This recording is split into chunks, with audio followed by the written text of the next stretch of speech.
আবার একটা আজকে ছিল না না সোজা রাস্তা। আজকে ছিল রিকের প্যারেন্টস মিটিং। তো আর আগের প্যারেন্টস মিটিংয়ে রিক বলেছিল পরোটা খাবো, তো সেদিন আমার তাড়াহুড়া থাকার জন্য ওকে পরোটা খাওয়াতে পারিনি। আর আজকে আমি পরোটা খাওয়াবো ঠিক করেছি। কতক্ষণ দাঁড়িয়েছো পরোটার দোকানে?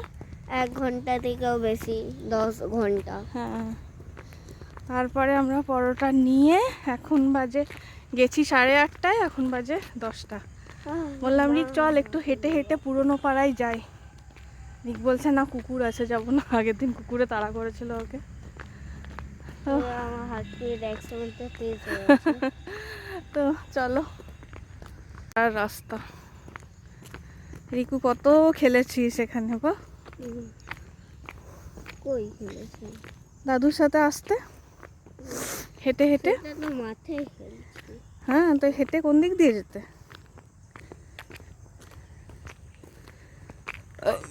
চলো দেখি, একবার কুকুর থাকলে আমরা বেরিয়ে যাব। কিছুতেই গেল না পুরনো পাড়াতে। কাকিমার সাথে ভাবলাম একটু দেখা করব, কিছুতেই গেল না। জীবনেও যাবো না এই পাড়াতে। আসলে আসবে এখানে, জীবনেও যাবো না। দেখছো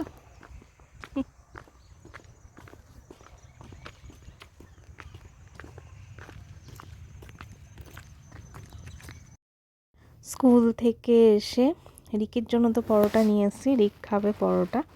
আর আমি এই দুধ মুড়ি আর এই বিস্কুট দিয়ে খেতে আমার খুব ভালো লাগে, তাই আমি দুধ মুড়ি আর বিস্কুট নিয়ে বসলাম। তো এটা খেয়ে আবার আমি রান্না বসাবো। রান্না দেখি কি করতে হবে, কারণ আগের দিন মা ঝিঙে আলু পোস্ত খাওয়ার কথা বলছিল। দিয়ে রান্না করার আগে দেখো রিককে খানিকক্ষণ আমি পড়িয়ে নিলাম। তো এইখানে বই খাতাগুলো রোদে এরকমই রেখে দিয়ে চলে গেছে। আর দেখো এই টুল যেখানকার সেখানেই এইসব করেই গেছে। তো দুপুরে থালা রেডি করে নিয়েছি। এটা হচ্ছে উচ্ছে ভাজা, স্যালাড, আর ঝিঙে পোস্ত করা হলো না, দোকান বন্ধ হয়ে গেছিলো। সব রকম সবজি দিয়ে যেমন রিকেট ডাল হয়, আর আলু সেদ্ধ। তো আজকে শনিবার নিরামিষ, এই নিয়েই হয়ে গেল দুপুরটা। আর দেখো রিকের নাস্তা এক রাউন্ড পড়া হয়েছে। এক রাউন্ড পড়ার পরে এই যে সরি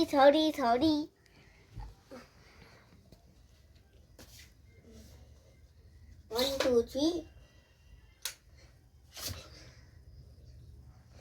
这个不客气，哈酷下酷哈气。ব্লগটা এখনো এডিটই করিনি।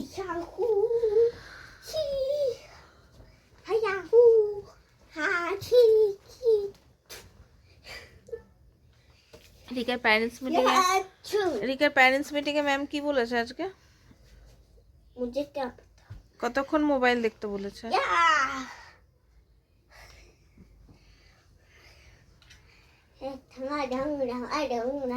সন্ধেবেলায় সেউ ভাজা আর নিমকিটা খাওয়ার পরে আমার শরীরটা এত খারাপ লাগতে শুরু করলো যে আমি ব্লগ আর কন্টিনিউ করতে পারলাম না।